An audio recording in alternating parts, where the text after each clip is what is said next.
Не так давно в игре появилась новая карта — «Скрытая деревня». Локация выполнена в японском стиле. Живописные просторы, необыкновенная архитектура, цветущая сакура. А над всем этим великолепием гордо возвышается заснеженная красавица Фудзи. Но в данном видео речь пойдет не об этом. Мы расскажем вам о ключевых точках карты и ее особенностях. Условно локацию можно разделить на 3 зоны. Это ущелье, центр и деревня.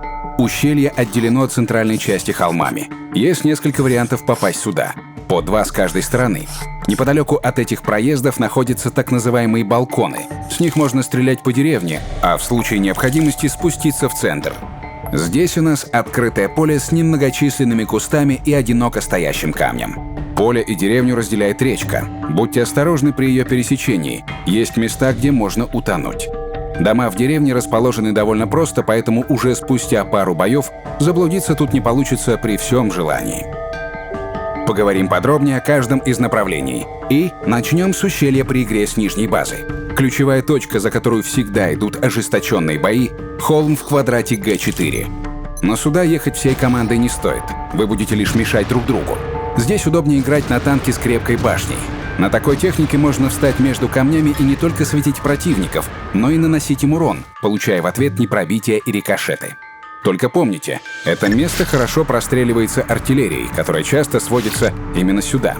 Выезжать боком из-за этого камня не рекомендуется. Вас просто поставят на гусли и уничтожат. Лучше отъезжайте от камня ромбом, вот так, и пользуйтесь этим приемом не только здесь. Другая важная позиция — подъем на холм. Но имейте в виду, место подходит в основном для танков с хорошими углами вертикальной наводки.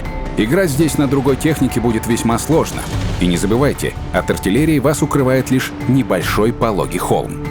Еще одна точка для активной игры — камень в квадрате F5. Углы вертикальной наводки здесь не важны, но без хорошей брони делать тут нечего. Стоит выехать из-за этого камня, и противник видит ваш танк как на ладони. Поэтому пользуйтесь ромбом и будьте предельно осторожны. Если у врага нет артиллерии, то можно использовать в качестве временных укрытий камни в квадратах H4 или G5. Неподалеку от них находится еще один валун. Отсюда можно стрелять по соперникам, расположившимся не только в ущелье, но и в деревне. Это место менее рисковое, но оно подходит скорее для прикрытия союзников, нежели для ведения активных боевых действий. Другая позиция поддержки — квадрат Г7. Место практически не простреливается артиллерией. Но не стоит забывать, несмотря на большое расстояние до соперников, после выстрела вас, скорее всего, засветят. Поэтому на перезарядку лучше отъезжать за склон. Хорошая точка для прикрытия союзной техники есть в квадрате H7. Главное не забыть разрушить стоящий впереди дом, тогда у вас появится гораздо больше вариантов для стрельбы. А теперь перейдем к игре в ущелье с противоположной стороны. Карта сделана практически зеркально относительно оси К1А0, поэтому с точки зрения геймплея существенных различий при игре с верхней базы нет. Камни в квадратах Г4 и F5 отлично подойдут для хорошо бронированной техники. Но помните, выезд боком увеличивает ваши шансы покинуть бой досрочно, поэтому старайтесь отъезжать ромбом. Многочисленные елки неподалеку — самое место для танков с хорошими углами вертикальной наводки. Часто отсюда удается стрелять по противникам и не попадать при этом в засвет. Прикрывать союзников удобно из-под камней в Е2, F3, а также из кустов в Е3. Последняя позиция лучше всего подходит для техники с хорошей маскировкой, например, для низких ПТ САУ.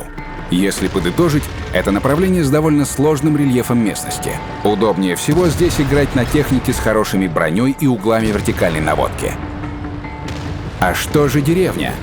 Особенность этого фланга в том, что большинство из объектов здесь разрушаемы, но есть и другие. К ним относится самая высокая пагода и еще 3 строения. Кроме того, часть домов стоят на фундаментах, которые могут стать непреодолимым препятствием на пути вашего танка. Зато такой фундамент можно отлично использовать как защиту нижнего бронелиста своей боевой машины. Основные боевые действия проходят вблизи храма. В качестве укрытий чаще всего используются дома, но есть и альтернатива. Играя с нижней базы, можно занять позицию за камнем в квадрате Б9. В случае, если ваша команда близка к капитуляции в деревне, можно оттянуться немного назад и занять кусты в квадрате Е8. Благодаря вашему свету союзники из ущелья смогут какое-то время стрелять по танкам неприятеля совершенно безнаказанно и, возможно, даже отобьют вражескую атаку из деревни еще до того, как вы себя обнаружите. При игре с верхней базы неплохим укрытием может послужить камень в квадрате B8. Но имейте в виду, он вряд ли защитит вас от артиллерии. Кроме того, характер боя на этом фланге не располагает стоять. Как правило, здесь побеждает тот, кто играет активно. В целом, данное направление больше подходит для скорострельной техники с хорошей динамикой, например, для средних танков. На медленных бронемашинах ехать сюда не очень хорошая затея. Даже если вы выиграете локальное сражение в деревне, вам будет сложно одержать общую победу в бою. Дело в том, что выезд из деревни отлично простреливается как с базы, так и из ущелья. Имейте это в виду. Теперь немного о центральной части карты. Лучше всего отправиться сюда, играя на быстром танке. Если вы поступите так сразу после начала боя, то сможете показать союзникам, кто из врагов поехал в деревню. Для этого отлично подходит куст под камнем в квадрате Е6. Вполне возможно, по вашему свету смогут разрядиться союзники, и это даст команде преимущество еще до начала активных боевых действий. Но имейте в виду, долго оставаться здесь незамеченным не получится. Лучше поберечь танк, остаться в живых, дождаться подходящего момента и рвануть к вражеской артиллерии. А еще можно зайти к противнику с тыла, застать его врасплох и поставить эффектную точку. Отдельно стоит упомянуть о позициях для артиллерии.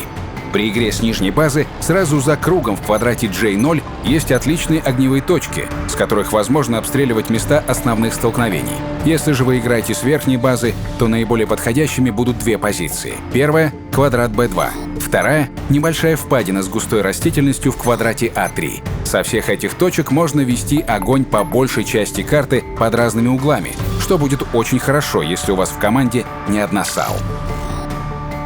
Кроме всего прочего, необходимо рассказать о горах. Немалую часть карты занимают неприступные скалы, хотя не такие уж они и неприступные. Самые проворные танкисты давно об этом знают и периодически залезают на них. Но имейте в виду, эти позиции хоть и интересны, но чаще всего абсолютно бесполезны. Не стоит тратить свое время, пытаясь забраться на гору. Оттуда вы вряд ли принесете пользу команде. И на этом у нас все. Удачи на полях сражений!